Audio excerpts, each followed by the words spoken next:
കൂടുതൽ ചേരുവകളൊന്നുമില്ലാത്ത ഒരു സിമ്പിൾ സേമിയ പായസം. അതിനായിട്ട് ഒരു കടായി ചൂടാക്കി അതിലേക്ക് നെയ്യ് ഒഴിക്കുക. ഉരുകിയ നെയ്യിലേക്ക് അണ്ടിപ്പരിപ്പ് മുന്തിരിയിട്ട് വറുത്ത് കോരുക.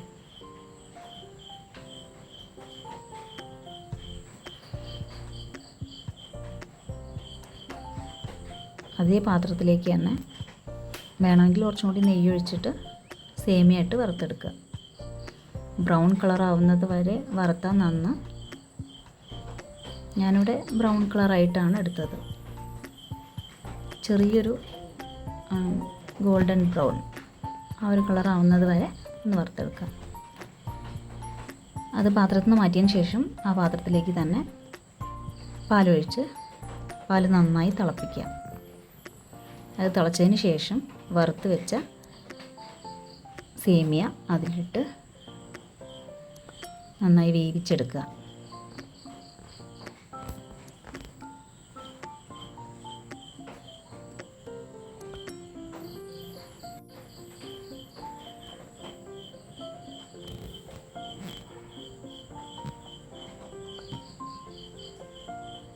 സേമിയ വെന്തതിന് ശേഷമാണ് പഞ്ചസാര ഇടുന്നത്.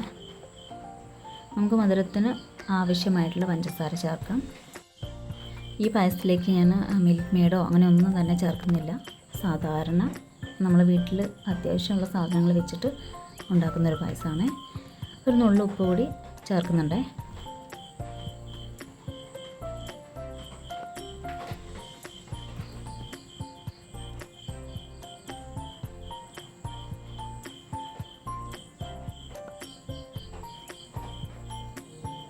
സേമിയ കുറച്ച് നേരം ഇരുന്ന് കഴിഞ്ഞാൽ വെള്ളമൊക്കെ കുറുകി വരും. അപ്പോൾ നമ്മൾ ചൂടുവെള്ളം ഉണ്ടാക്കി വെക്കുകയാണെങ്കിൽ അതിലേക്ക് ഒഴിച്ച് പാകത്തിന് അതിൻ്റെ കൺസിസ്റ്റൻസി പാകമാക്കി വെക്കാം.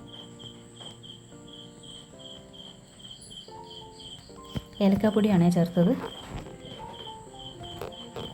ആവശ്യത്തിന് ഏലക്കാപ്പൊടി ചേർക്കുക. അണ്ടിപ്പരിപ്പ് മുന്തിരി നെയ്യിൽ വറുത്ത് വെച്ചത് ആഡ് ചെയ്തിട്ട് നന്നായി മിക്സ് ചെയ്യാം. ഇത്രയുള്ള പായസം റെഡിയായി. സിമ്പിളാണ്, പക്ഷേ നല്ല ടേസ്റ്റിയാണ്. ഇനി ഇത് നമുക്കൊരു പാത്രത്തിലേക്ക് വിളമ്പാം.